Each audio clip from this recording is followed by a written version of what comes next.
Hello বন্ধুরা, welcome to our channel. তোমরা সবাই কেমন আছো? আশা করি সবাই ভালো আছো। দেখো, আজকে আমি চলে এসেছি একটা বেগুন নিয়ে। বেগুনটা কি করব বলো তো?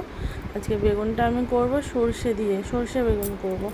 তো বেগুনটা অনেক দিন ধরে ফ্রিজে পড়েছিল, কিন্তু দেখো বেগুনটা ভালোই কচি আছে, এখনও বীজ হয়নি। ফ্রিজে অনেক দিন ছিল বলে বেগুনটা কেমন শুকিয়ে গেছে।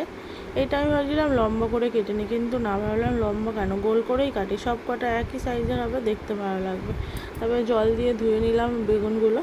তারপরে এক শিলনোড়াতে একটু সাদা সর্ষে আর লাল সর্ষে একসাথে মিহি করে আমি বেটে নেবো। দেখো আমার সর্ষে বাটা হয়ে গেল।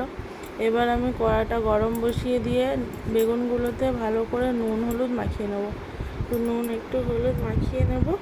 তারপরে কড়াটা গরম হয়ে গেলে কড়াতে তেল দিয়ে দেবো। তেল দিয়ে নুন হলুদ ভালো করে বেগুনে একটা একটা করে বেগুনগুলোতে মাখিয়ে দিয়ে কড়াতে ছেড়ে দেবো। দেখো ছেড়ে দিলাম। এবার বেগুনগুলো খুব বেশি ভাজবো না, বেগুনগুলো হালকা করে ভাজবো। এপিঠ ওপিঠ উল্টে দেবো। দেখো এক পিঠ হয়ে গেছে, ওপিঠ করে দিলাম। হালকা করে ভেজে দেবো। ভেজে নেওয়ার পরে এই যে দেখো ভাজাটা হয়ে গেছে। এবার নামিয়ে নেব আমি বেগুনগুলো। নামিয়ে নেওয়ার পরে আমি দেবো এখানে, দেখো তেলটা অনেক কমে গেছে। এবার তেলটা আর একটু দিয়ে দিতে হবে, যেহেতু তেলটা একটু কমে গেছে। এবার আমি দেবো কালো জিরে ফোড়ন। কালো জিরে ফোড়ন দিয়ে একটু টমেটো কুচি দিয়ে দেবো তার মধ্যে। সরষেগুলো পরে দেবো আমি, এখন সর্ষে দেবো না, কারণ সর্ষের ঝাঁজটা কমে যাবে। তারপরে দেখো হাফ চামচ লঙ্কা বাটা দিয়ে দিলাম। তারপর একটু হলুদ গুঁড়ো দিয়ে দিলাম, একটু জিরে গুঁড়ো দিয়ে দিলাম। এবার একটু নুন দিয়ে দেবো। তারপরে মশলাটাকে ভালো করে কষাবো। কষানো হয়ে যাওয়ার পরে জল দিয়ে দেবো। দেখো মশলাটা ভালোভাবে কষে গেছে। এবার আমি জল দিয়ে দেবো, অল্প জল দেবো, ঠিক আছে? এবার জলটা দেওয়ার পরে জলটা যেই ফুটে আসবে তখন আমি বেগুনগুলো দিয়ে দেবো। দেখো জলটা ফুটছে আস্তে আস্তে। জলটা ফুটতে ফুটতে আমি তোমাদের সঙ্গে একটু গল্প করে নিই।